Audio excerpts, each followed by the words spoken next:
Hi guys! Welcome to Crisaldo Vlogs. Muli ako si Crisaldo, ang inyong Crystal lover sa social media. Disclaimer, I do not own the rights to this video, audio, or any content featuring the artist. All credits go to the original creators, rightful owners, and official sources. This post is for entertainment, fan appreciation purposes only. No copyright infringement intended. Credits to the rightful owner. Thank you so much. This video is for narration and fan appreciation only. Breaking.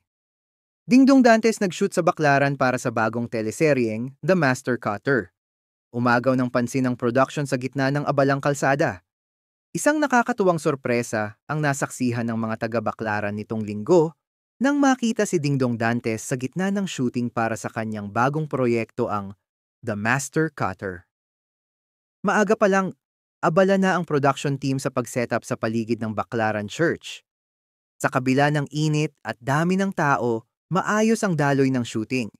Ramdam ang disiplina at profesionalismo ng buong crew. Si Dingdong naman, kahit busy sa eksena, hindi nag-atubiling ngumiti at magpa-picture sa ilang fans na nakakita sa kanya. Ayon sa ilang nakasaksi, isa raw ito sa mga mahahalagang eksena ng serye, kung saan ipinapakita ang makulay ngunit magulong buhay sa lungsod. Ang Baclaran, sa pagiging iconic na lugar, ay nagbibigay ng makatotohanang backdrop na akmang-akma sa tono ng palabas. Sa bawat kanto ng simbahan, sa mga nagtitindang abala, at sa mga dumaraang mananampalataya, ramdam mo ang buhay ng tunay na Maynila, isang buhay na tila magiging sentro ng kwento ng The Master Cutter.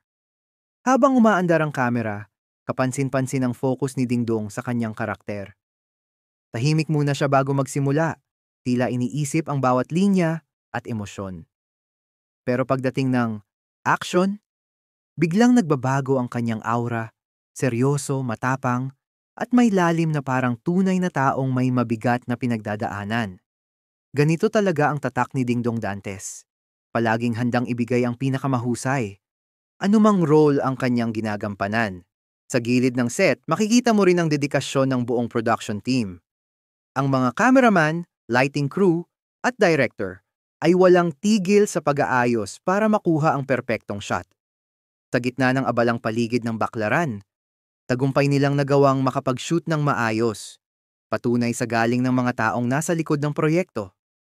Maraming residente at bystanders ang natuwa sa biglang pagdagsa ng mga artista at crew sa kanilang lugar. Para sa ilan, ito ay isang hindi inaasahang pagkakataon na masilayan ng personal ang isa sa pinakasikat na aktor sa bansa. May mga nagkwentuhan, may nagpa-picture, at may mga simpleng ngumiti lang habang pinapanood ang eksena. Habang hindi pa inaanunsyo ang eksaktong petsa ng airing, kitang-kita na magiging isa na namang dekalibreng proyekto ito ni Dingdong Dantes. Sa husay ng team, sa ganda ng lokasyon, at sa bigat ng tema, mukhang isa itong palabas na tatatak sa puso ng mga manonood. Ang The Master Cutter ay inaasahang magbibigay ng bagong mukha sa kwento ng determinasyon, sakripisyo, at pagbangon sa kabila ng hamon ng buhay. Kung pagbabasehan ang mga nakuhang eksena sa Baclaran, tiyak na puno ito ng damdamin, aksyon, at mga aral na tumatago sa bawat Pilipinong nakikibaka araw-araw. Abangan ang The Master Cutter, isang kuwento ng buhay, tapang, at pag-asa, na siguradong magpapaantig sa puso ng bawat manonood.